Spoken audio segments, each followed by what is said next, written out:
এ যুবক, আজকে রক্তের গরমে তুমি তোমার মা বাবার অবাধ্যে চলো, এমন একটা দিন আসবে রে যুবক, শরীরে শক্তি থাকবে না, হাতের মধ্যে লাঠি। এই রকম তুমিও বাবা হবা।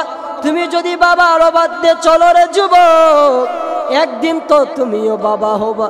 ও পর্দার অন্তে মা, মনটা কি চাই না একটা আলেমের মা হয়ে কবরে যাইবেন? আমরা কোরআন পড়ে দেখলাম, হাদিস পড়ে দেখলাম, ওই মার জীবনটা কতই না ধন্য, যেই মার সন্তান হয় জামানার বড় আলেম, যেই মার সন্তান হয় কোরআনের হাফেজ, যেই মার সন্তান হয় কোরআনের আলেমা। জীবনটা কতই না ধন্য, বাবার জীবনটা কতই না ধন্য, যেই বাবার সন্তান জানাজার নামাজের ইমামতি করতে পারবে। আজকে মানুষ দেখেন দুনিয়ার পিছনে এত দৌড়াদৌড়ি শুরু করেছে, দুনিয়াকে এমন ভাবে আঁকড়িয়ে ধরছে, দুনিয়া কিন্তু থাকার জায়গা না। এমন একদিন মসজিদের মাইকে এলান হবে, আব্দুল করিম রহিম আর দুনিয়ায় নাই। ওই ছোট্ট সন্তানটা লাশের কিনারায় ঘুরবে আর বলবে আব্বু আব্বু আব্বু বলে কান্না করবে, আওয়াজ কিন্তু দিতে পারবা না। এ মা, সন্তান ডক্টর হবে, ইঞ্জিনিয়ার হবে, বৈজ্ঞানিক হবে, দার্শনিক হবে, মাস্টার হবে, কোনো অসুবিধা নেই, তবে সর্বপ্রথমে সন্তানকে কোরআনের শিক্ষা দিতে হবে। কথা বলেন ঠিক না বা ঠিক? এই সন্তানকে যদি সর্বপ্রথমে আপনার সন্তান কোরআনের শিক্ষা দিতে পারেন, ও সন্তান কখনো দাঁড়িয়ে প্রস্রাব করবে না। কথা বলেন ঠিক না বা ঠিক? আমি আমার এক মুসল্লিকে প্রশ্ন করেছিলাম, বয়স 50 বছর পার, বলেছিলাম বলেন তো গোসলে কয় ফরজ? ও বলেছিল গোসলে 7 ফরজ। সুবহানাল্লাহ, নাউজুবিল্লাহ। তাই বললাম ঠিক আছে মুরব্বী, বলেন তো কি কি? ও উদাহরণ দিতে দিতে 11টা দিয়ে ফেলেছে। আমি ডাক দিয়ে বললাম, মুরব্বী আপনার কয়টা সন্তান? বলতেছে 4টা সন্তান, বিয়ে শাদী করে সব শেষ। 4 সন্তানের বাবা ওযুর ফরজ জানে না, গোসলের ফরজ জানে না। আছে না নাই? বলেন আছে না নাই? দাঁড়িয়ে প্রস্রাব করে হাই স্কুলের মাস্টার ওর ছাত্ররে কি করবে? এই এলাকায় না, এই বগুড়ার কথা বলতেছি। আরে মাস্টারি করে দাঁড়িয়ে প্রস্রাব করতে, ওর ছাত্ররে কি করবে? কিন্তু একটা আলেম ইমাম মানুষ দাঁড়িয়ে প্রস্রাব করে না। সন্তানের সিনার মধ্যে কোরআনের শিক্ষা যদি সর্বপ্রথমে দিতে পারেন, ও সন্তান ডক্টর হবে, ইঞ্জিনিয়ার হবে, বৈজ্ঞানিক হবে, এসপি হবে, ওসি হবে, ডিসি হবে, এমপি হবে, মন্ত্রী হবে। জীবনে চেয়ারের টেবিলের নিচ দিয়ে ডান দিয়ে বাম দিয়ে কামাই করবে না। কথা বলেন ঠিক না বা ঠিক? যদি সত্য কথা কই তবেই তোমরা বলবে আমি ভালো মানুষ নই। যদি সত্য কথা কই তবেই তোমরা বলবে আমি ভালো মানুষ নয়। আরে চোরে শাবল দিয়ে শিং কাটিলে চোরকে মারে চকিদার, যারা কলম দিয়ে শিং কাটিতেছে কে করে তাদের বিচার? যদি এই কথাটি আমি এখন পীরগঞ্জ হাটে কই তবেই তোমরা বলবে আমি ভালো মানুষ নয়। কথা বলেন ঠিক না বা ঠিক? কলম দিয়ে টেবিলের নিচ দিয়ে বাম দিয়ে ডান দিয়ে কামাই করে এমন শিক্ষিত শয়তান আমাদের সমাজে আছে না নাই? ও ডান দিয়ে খায়, বাম দিয়ে খায়, খাইতে খাইতে ওর ভুঁড়ি এমন বেড়ে গিয়েছে, ঈদের দিন যদি মনে করেন আমার নেতার সঙ্গে স্যারের সঙ্গে কোলাকুলি করব, বুক ঠেকবে কিন্তু পেটের কারণে ঠেকবে না। কথা বলেন ঠিক না বা ঠিক? যতই চেষ্টা করেন বুক ঠেকাবেন, ও পেট যায় ঠেকে যাবে। ওকে দেখে মনে হচ্ছে ওর মনে হয় পেটের মধ্যে 3টা বাচ্চা। ঘুষ খাইতে খাইতে এরকম অফিসার আছে না নাই? বলেন আছে না নাই? কিন্তু কোরআনের শিক্ষা যদি দিতে পারেন, ও সন্তান এসপি হবে, ওসি হবে, ডিসি হবে, জীবনে কখনো 2 নম্বরই করবে না। কথা বলেন ঠিক না বা ঠিক? কিন্তু তা করতেছে না, কেজি দিয়ে পেঁয়াজি বানাচ্ছে। 22 বছর পরে ও বাড়িতে আসে, হাঁস ধরে আর খায়। আছে না নাই? আমি এমনও দেখেছি ঈদের দিন, ঈদুল আজহা, আমি বলতেছি একটু জিয়ারত করে তারপরে গরু জবাই করি, বলতেছে না আকাশ অন্ধকার, বৃষ্টি হতে পারে, তাড়াতাড়ি চলেন। ঈদের দিন মা বাবার কবর জিয়ারত করে না। ও কেমন সন্তান চিন্তা করেন? মা বাবার কবর জিয়ারত করলো না, কিন্তু ও বড় অফিসার, ঈদের দিন মা বাবার কবর জিয়ারত করলো না। এ যুবক পায়ে হাত দিয়ে বলি রে ভাই, মিথ্যা বলার জন্য বসি নাই। ওই মা যদি কষ্ট দিয়ে থাকো, বাবাকে যদি কষ্ট দিয়ে থাকো, তাহলে কিন্তু দুনিয়াও শেষ, আখেরাতও শেষ। মাকে কখনো কষ্ট দেওয়া যাবে না, বাবার অবাধ্যেও যাওয়া যাবে না।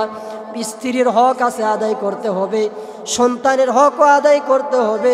কিন্তু স্ত্রীর কথা শোনার পরে মা বাবার বিরুদ্ধে অবস্থান নেওয়া যাবে? কথা বলেন না, বারে বুঝতেছেন না আমার কথা? কখনো মা বাবার অবাধ্যে যাওয়া যাবে না। নবীজি পাক জবান দিয়া বলেন, তোমার মা যদি মুশরিক হয়, বাবা যদি মুশরিক হয়, বেঈমান হয়, তারপরও তাদের সামনে উঁচু গলায় কথা বলো না। এ ঘোষণা নবীজি পাক জবান দিয়ে বলেছেন। আর নবীজি বানোয়াট, দয়ার নবী, প্রিয় নবী আমার, বানোয়াট কোনো কথা বলে নাই। আল্লাহর তরফ থেকে যে কথা এসেছে সে কথাই বলেছে। জীবনে কত এখানে আওয়ামী লীগের লোক আছে না নাই, বিএনপির আছে না নাই, জামাত ইসলামের আছে না নাই, পীর সাহেবের মুরিদ আছে না নাই? কেউ বুকে হাত দিয়ে বলতে পারবে না যারা আওয়ামী লীগ করে তারা তো বলতেই পারবে না যে আমাদের নেত্রী হাসিনা জীবনে মিথ্যা বলেনি। যারা বিএনপি করে আপনি করেন, আমি রাজনীতি কোনো বক্তব্য দিব না, শুধু উদাহরণ দেওয়ার জন্য একটু বুঝাইতেছি। যারা বিএনপি করে তারাও বুকে হাত দিয়ে বলতে পারবে না আমাদের নেত্রী বেগম খালেদা জিয়া জীবনে মিথ্যা বলেনি। যারা জামাত ইসলাম করে তারাও বলতে পারবে না আমাদের নেতা জীবনে মিথ্যা বলেনি। যারা পীর সাহেবের মুরিদ তারাও বলতে পারবে না আমার পীর জীবনে মিথ্যা বলেনি। আমি হুজুর, আমিও বলতে পারবো না যে আমার জীবনে মিথ্যা নাই। কিন্তু দু জাহানের পেয়ারা নবী এমন একজন নেতা পাইলাম, যেই নেতা ৬৩ বছর জিন্দিগিতে একটাও মিথ্যা কথা বলে না। আল্লাহু আকবার বলে। এইরকম নেতা কি পৃথিবীতে আর একটা আছে? ওই নেতার কথা শোনার পরে অনেকে নাক শীত খায়, অ্যালার্জি শুরু হয়। এরকম আছে না নাই? এমন একজন নেতা মুহাম্মদুর রাসূলুল্লাহ সাল্লাল্লাহু আলাইহি ওয়াসাল্লাম ৬৩ বছর জিন্দিগিতে একটিও মিথ্যা কথা বলে নাই। আল্লাহু আকবার। এই নেতাকে ফলো করতে হবে। যুবকরা ফলো করে এক লুচ্চা সাকিব খানকে, মেসিকে। কিন্তু যুবক রে, আল্লাহর নবী আমার পাক জবান দিয়া বলেন, যার সাথে যার মোহাব্বত তার সাথে তার কিয়ামত। কিয়ামতের ময়দানে তোমার নেতা সামনে থাকবে, তুমি পিছনে থাকবা। তুমি একটু চিন্তা করে দেখো, যাকে তুমি ফলো করো সে জান্নাতি না জাহান্নামী? যদি জান্নাতি হয়ে থাকে আমার কোনো অসুবিধা নেই। কিন্তু আমার বক্তব্য হলো, যার পিছনে এত স্লোগান দিলে, এত দৌড়াদৌড়ি করো, ওই নেতা কিয়ামতের দিন তোমাকে চিনবে না। সব নবী রাসূল পর্যন্ত, আদম আলাইহিস সালাতু ওয়াস সালাম, মুসা কারিমুল্লাহ, ঈসা রূহুল্লাহ, সব নবীগুলো নফসি নফসি নফসি বলে কান্না করবে। যেই নবীদের জীবনে কোনো গুনাহ নাই, যেই নবীরা নিষ্পাপ, কোনো গুনাহ নাই, ওই নবীরা পর্যন্ত নফসি নফসি করবে। দয়ার নবী আমার, মায়ার নবী আমার সেজদায় পড়ে হাবলি উম্মতি বলবে। নবী আমার যখন উম্মতের চিন্তায় চিন্তিত, এক পর্যায়ে জিবরাইল আলাইহিস সালাতু ওয়াস সালাম এসে বলবে, দয়ার নবী, মায়ার নবী, মাথা মোবারক উঠান, মাথা মোবারক উঠা। নবী আমার হাবলি উম্মতি বলে কান্না করবে। দয়ার নবী, মায়ার নবী উম্মতের চিন্তায় চিন্তিত রে যুবক। এমন একজন নবী তুমি আর আমি পাইলাম, যেই নবী কিয়ামতের দিনও আপনাকে আমাকে ভুলবে না।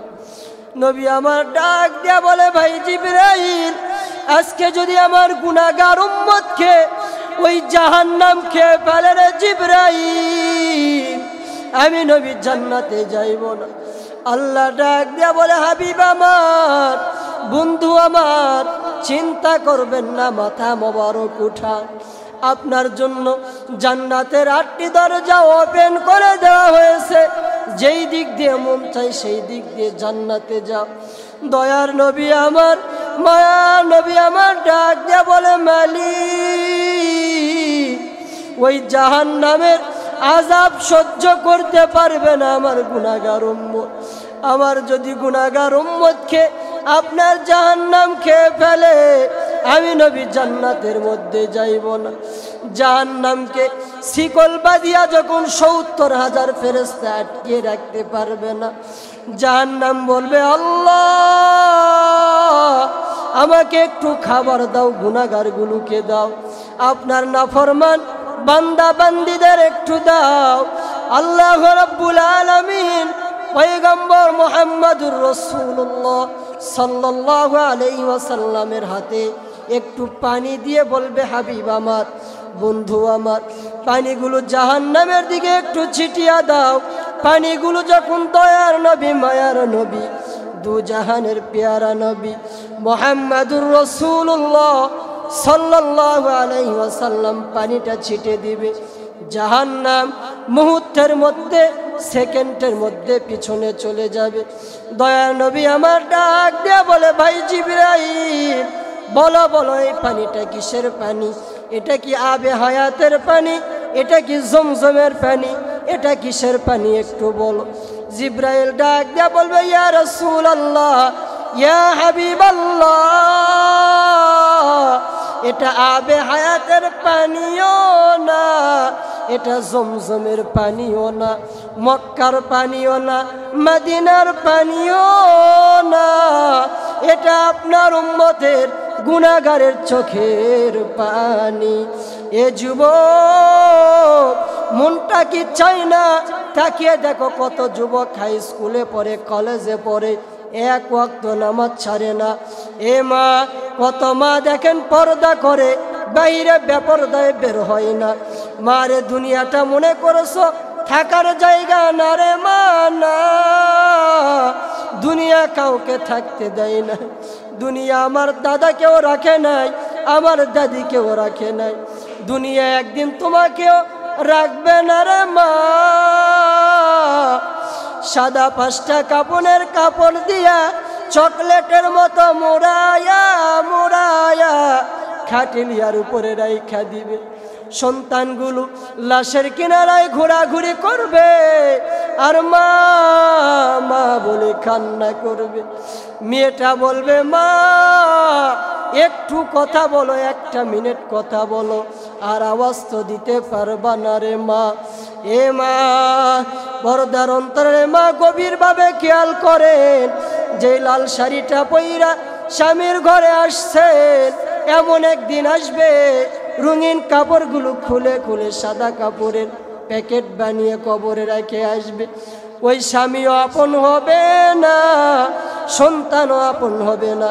তবে সন্তানকে, আপনার মেয়েকে যদি কোরআনের শিক্ষা দিতে পারেন, ছেলেকে যদি কোরআনের শিক্ষা দিতে পারেন, ও মা কতই না ভাগ্যবান মা, যেই মার সন্তান হয় জামানার বড় আলেম হাফিজ।